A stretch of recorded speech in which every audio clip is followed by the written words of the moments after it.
Oh, that's a lot of discs. Oh, hello. I didn't see you there. I'm Alex. This is my co-host, Sad Jack. Say something, Jack. Today, we're on episode 3 of 24. But first, we have some upgrades for the board. Starting with the CTU. We shifted everything a little because we're adding some new items. At the top, we have, of course, CTU. They have fancy computers, obviously. First up, we have Jack's office, which has Jack's desk, obviously. Perfect. Then, because he has a staircase, we have a staircase. Next up, the bottom of the staircase, we have some more desks. On the right side of the stairs is Nina's desk, which of course, Nina will be at. Perfect. And then, on the other side of the stairs is Jamie's desk. Perfect. And then, opposite of Jamie is Tony. Perfect. Now we have each spot, now when each character is interacting with another character, and they go to their desk, they can proper go to their desk, and now we can show it. Then we're also adding a conference room, which comes into play this episode and some later ones. CTU is now built as much as I need in the beginning of this show. And of course, last but not least, we got Jack's car, finally. Jack's car, and of course, who's in Jack's car? Jack. Perfect. And if you're asking why nobody else gets a desk in the CTU, because they don't even have names or lines, and they don't deserve it because they're garbage, okay? So only these 3 get desks. One thing, on a serious note, before we get started, we like to joke around here. You know, it's all fun and games. Jack overreacting and yelling at people, like you do. But there are some situations where it's not okay to joke. And those start in this episode. So those scenes, obviously, we're not going to make a joke. Instead, we're just going to put this phone number on the screen instead, in the corner, because it's a really serious matter, and it's never to be joked about. Okay? Onward to the nonsense. The following takes place between 2 a.m. and 3 a.m. on the day of the California Presidential Fitness Test.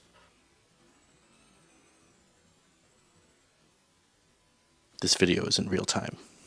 Previously, Jack was driving. He parks his car. He then breaks out the severed finger from previous episode, puts it on a little scanner. God, I hope he cleans that thing. I'm sure he doesn't. He probably makes someone else do it. He probably takes a different car every time on purpose, which also he does, because this car is from a few episodes from now. Because I couldn't get a clear picture of the car at nighttime because, you know, it's dark. But this car and the other picture I have of a different car from, I think, an episode before, both have different license plates.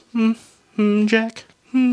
Details. Details that no one cares about. So he scans the thumb, and of course, jabs the touchscreen way too hard, like he does, which is another reason why he probably changed his cars. Then he calls in and says he needs an ID on that thumb. Get back to me as soon as you've got a match. Okay, and then, you know, they show a satellite because, you know, boomers love technology, and he hangs up. Jack starts driving again. Terry calls Jack because Jack has it hanging up in the center console. He just screams, "Bauer! Bauer!" Terry says that Jack, I talked to her. she spoke to Kim, and she doesn't know where she is. And Jack just goes, "What?" What? And that she sounded off, and Jack suggests that they should wait by Janet's car in case they get home, because this episode they really hammer in that this is not a good area. Terry, just put him on the phone. Terry gets Al on the phone, and Jack's like, "Hey, stay in the area, because in case they get home and they're not in good shape, we don't want anything happening to them, obviously." So like, okay, cool, we'll sit by Janet's car like a bunch of fools. We're gonna say this is Janet's car. Coincidentally, it is red.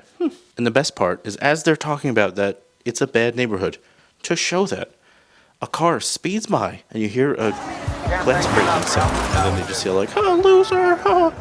And then they drive away. And I'm just like, what neighborhood is this in? Is this the one where the movie The Faculty took place in? At the beginning of the movie, Mr. Frodo is getting his ass beat.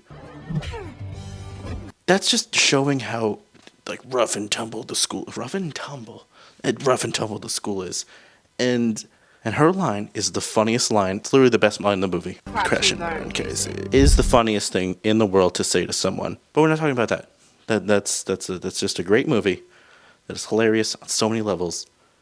Maybe some other time. Back to 24. Mandy and Gaines are arguing. Gaines is mad that the plan got messed up by an amateur. You should never have involved an amateur in our business. Bridget goes to chime in, and Mandy just doesn't move and slaps her. If I'm such an amateur, how can you... Shuts her down. Gaines is like, there is no money. And then storms off, tells him to handle it, slams the door, and then does like a dramatic slam. He does it on a bed, and he just looks extra goofy when he does it. Like, oh, what a soft mattress. He could have like flipped an end table or something. I don't know. Back at the Palmer Suites, everyone's panicking because they don't know where David is. We will find him, Mrs. Palmer. Keith is ready to leave. Mom and Mr. Secret Service are like, all right, we got it. It's all good. It's really funny is the one Secret Service guy standing at the door just looks so unsure of his life. He's just like... Rick and Dan arrive at the airport, which apparently where they're meeting Gaines. Gaines calls and says they have to wait and that they still have the Bauer girl. Rick is concerned about Janet's arm and said we should probably go to the hospital. Dan's just over it. Doesn't care. I'm just going to smoke a big fat J. So goes into his stash. Kim sees Rick getting kind of bullied by Dan. So Kim plays the... So what, is Dan the boss and you do everything he says? He's the boss of you kind of deal. And it immediately works. Rick goes into Dan's stash to give Janet something for the pain. Dan goes up to Rick. Rick pushes him down. Don't press me, man. Rick goes into Dan's stash of totally not actual drugs. It's really just a fine plate of German sausages. Like a knockwurst. Or, a classic brat, You're gonna give her that? And the music cue when he lights said sausage to give to Janet is so funny. And I'm not going to show anything except for their faces because I will be so demonetized. And I need to make my 85 cents for this video, okay? But it's so funny. It's so, like, edgy and just like, heavy music for... boomers. And the boomers are sitting there like, oh my God, this is what my Stacy does every time she goes out with that Steve. God, I never liked him. This show is real life. Rick cooks the sausage, injects into Janet because everyone sleeps better with a little sausage in them. We sleep better with a little sausage in me. David arrives at a sketchy parking garage because, bad neighborhood, reminder, number, whatever. And there's just two guys breaking car headlights with a baseball bat. Huh? And they approach him and they're like, if you gotta pay to park here, and if you don't pay no toll, you ain't getting no roll. I'll make that up. And he's just like, no dice, bud. And they swing the bat at him. He just catches it, because obviously he's badass. He does not take any of that shit up in here. Not up in here! And then the other guy recognizes Palmer, and he's like, you're that guy from that thing, haha. And then Palmer's just like, hey, guess what? You keep this up, you're gonna be dead in a few years. You keep going like this, and you'll be dead in 5 years. And they're just like, okay, whatever. They break his back window, and then they leave. Jack arrives at the CTU, but he sneaks in a different way to hide from Nina. He's like creeping past the other employees that don't have names. He calls Nina at her desk while she's in sight, and then asks her to bring the report up to his desk. So she does it. She gets a report from Tony. Tony's working on that report, gives it to Nina. Then Nina goes up the stairs and is waiting in Jack's office. Perfect. Jack sneaks over to Jamie's desk, tells her about how Walsh is dead, and I know how important it was to you. He was important to everyone, but they don't really talk about it. Sorry, Jamie, I know what he meant to you. Apparently Walsh was great. He was a great guy, Great guy. Totally dead, but great guy. So being the only one Jack can trust, gives Jamie the Doom key card to figure out if it was Nina's desk that accessed said key card. And at the same time, Nina's just in Jack's office. The blinds are still half open because they're never closed. And at one point, she does finally look down and sees him because it's very visible from up there. And he just gives the... and then stands up. Super obvious, just stands there and stares at her. Turns around, slowly takes his coat off, and to Jamie is just like, you need to verify at her desk right now. Jamie says, I need a few minutes. And he's like, I can distract her for a few minutes. As Jack is walking to the stairs, Tony pops up and is like, oh, hey, you cut your hand? And Jack's like, yeah, I guess. Yeah. And then just wipes his bloody hand on the railing going up the stairs. Jack is now in his office. And this scene is so funny because Jack is distracting Nina while Jamie is at Nina's desk and very visible, like insanely visible. And the entire time, Jack is distracting Nina. First off, he's like a foot away from her face. And he's just like, what's going on?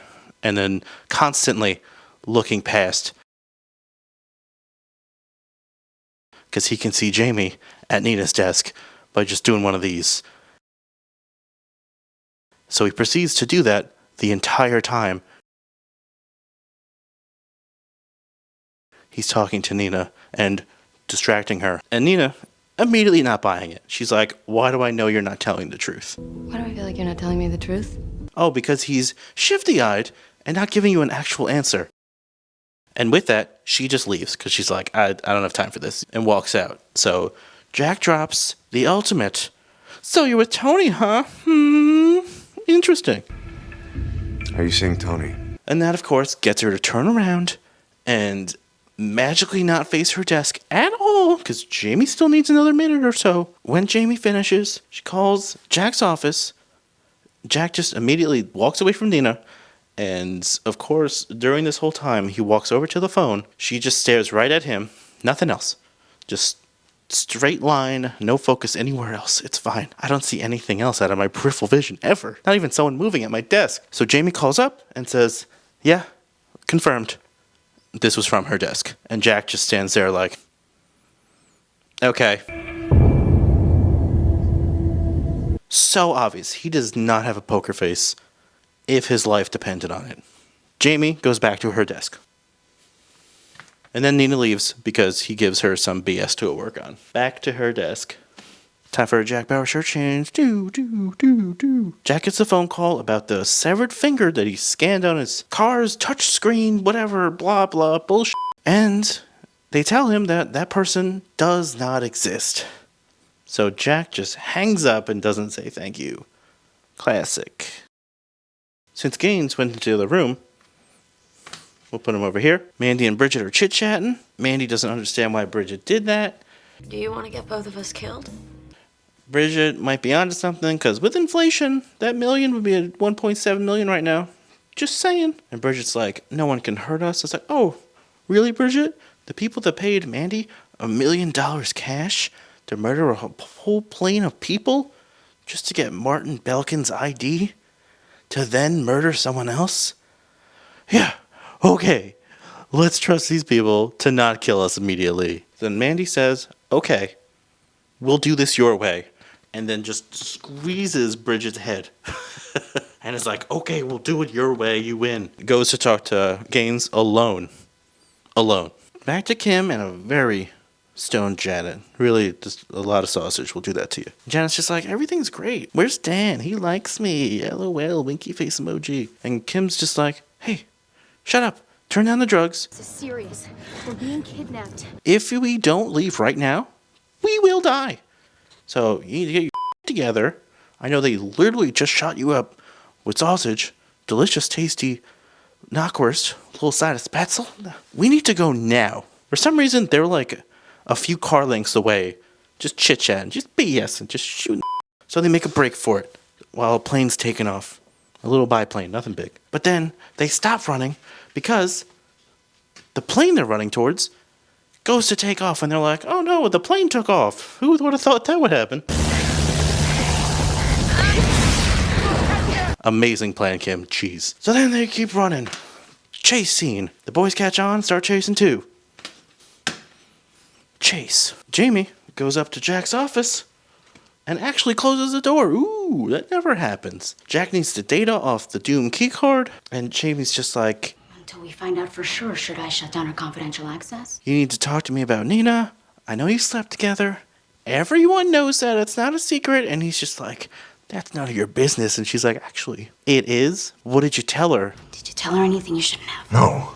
Jack's just like, well, I thought I could trust her.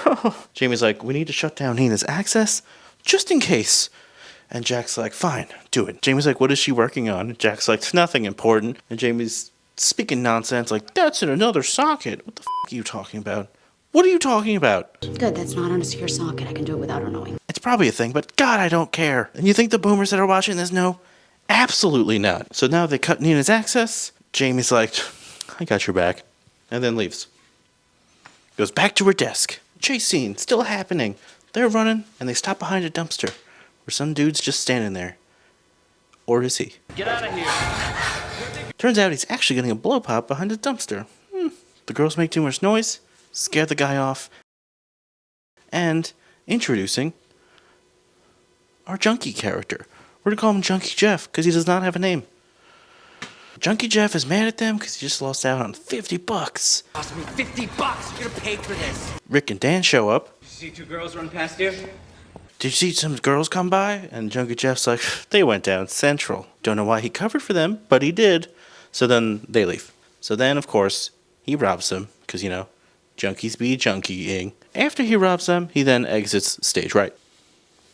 They peek back out the alley, see some people, then they go the exact same way that Junkie Jeff just went. Back to Palmer, introducing Carl. Meets up with Carl at 2:39 a.m. to talk about previously Palmer's daughter Nicole was SA. And the person that did that committed suicide.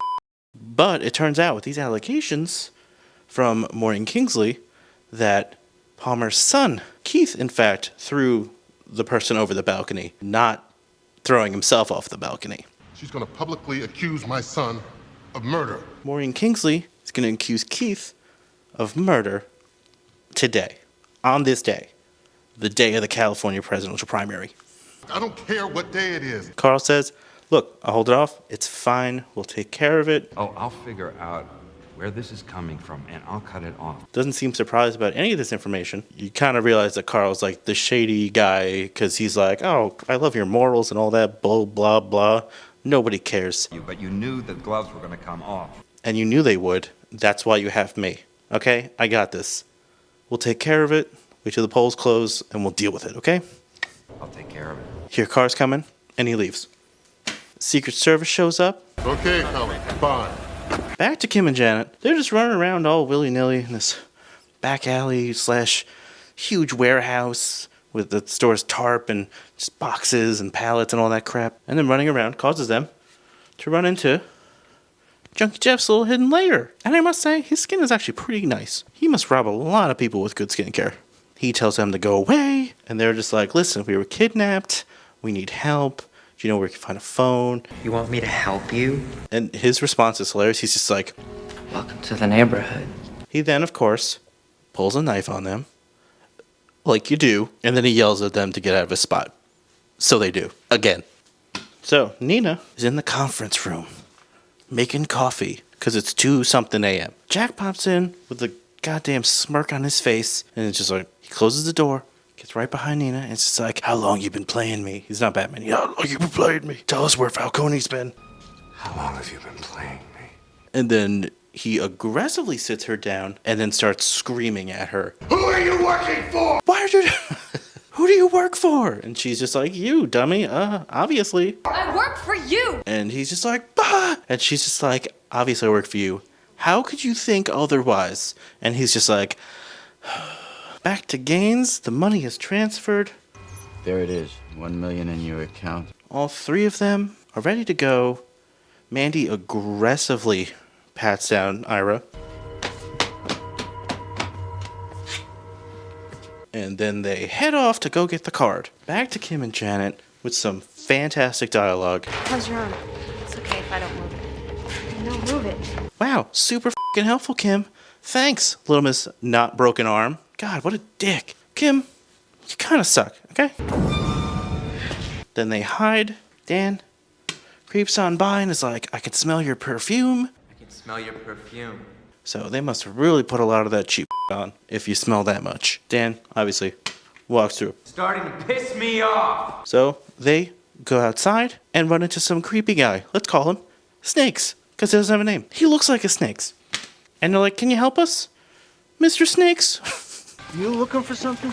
And he's like, what is going on? What is all this? You know how bad this neighborhood is? They're like, we need help. Can you give us a ride? We'll give you money when we get there. And he's like, Sorry, I run a cash up front business. and of course, he gets really close to Janet, and she's like, starts, a little sniffer. And then out of nowhere, Junkie Jeff with a 2x4, clobbering, it hits him once. He drops his phone. They grab the phone, run away. Immediately after the first hit, Snakes gets the 2x4, starts beating Junkie Jeff downtown. Dunzo. That time, Rick and Dan show up, but they're gone by now, so it's all good. Tony's like, what is all this? And Tony's like, look, let me show you. Walsh is dead. Puts it on her computer, and she's just like, okay, whatever. And he's like, can you look at it? What happened? And Jamie's just like, Jack's got me doing a lot of stuff. And he's just like, well, put it on my computer. And then, so we go back to his desk so he can do it himself. At this point, Jack is back in his office, calls Jamie to see how much longer she needs. Just a few more minutes. After Jamie hangs up, Tony creeping through the grates. Mandy, Gaines, and Bridget arrive in the Jeep at some random destination. Bridget gets out of the car, grabs said key card, gives it to Gaines. Gaines walks back to the car. Thank you. Then they hold hands, start walking, and then blam. She just gets blasted from afar. Mandy's in the sights next. Gaines is like, still want to work this summer? And she's just like, yeah, I guess. I got nothing else going on in my life, do I? LOL. And they show face off Martin Belkin on a cliff somewhere, packing up his gun on a motorcycle. And then they head out. There's a party in Jack's office going on right now. Nina's there. Jamie is also there, going through the files that she just got from the card. And they verified the times and dates of when the card was accessed at Nina's desk. And January 14th. they get some dates, and Jack's like, all right, Jamie, thanks. So Jamie goes back to her desk. That was the same weekend that we were in Santa Barbara together. It turns out it was a weekend that they were in Santa Barbara together. Ooh. So that immediately makes it not Nina's problem. But that means, Someone from this office has hacked your login code. which is still a huge red flag. Huge. But Nina instead is too mad. How could you? Storms out instead. How could you do this to me? The best part is, while Nina's storming off, almost walks into an extra just to quickly sit down at her desk and stare at the floor. Tony then makes a phone call. Jack Bauer should be relieved of his command. Yeah, I'll hold. Using Snake's phone, Kim calls Terry and says that they're at an auto shop to come help, and we're in danger and they're still chasing us. Terry calls 911 and starts heading to the auto shop. The girls continue to run down an alleyway. They're running, because guess who's after them now? Guess who's right behind them? Two guys are right behind them, and they're running, and they're running, and they're running.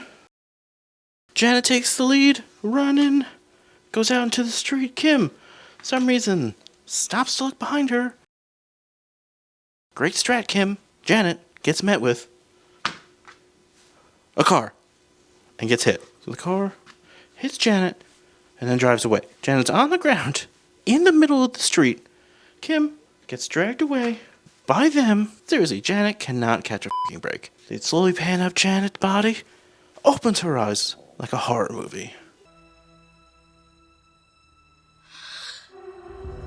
3 a.m. Thanks for watching. I appreciate everyone. And I'll see you, Bauer Heads, next Friday.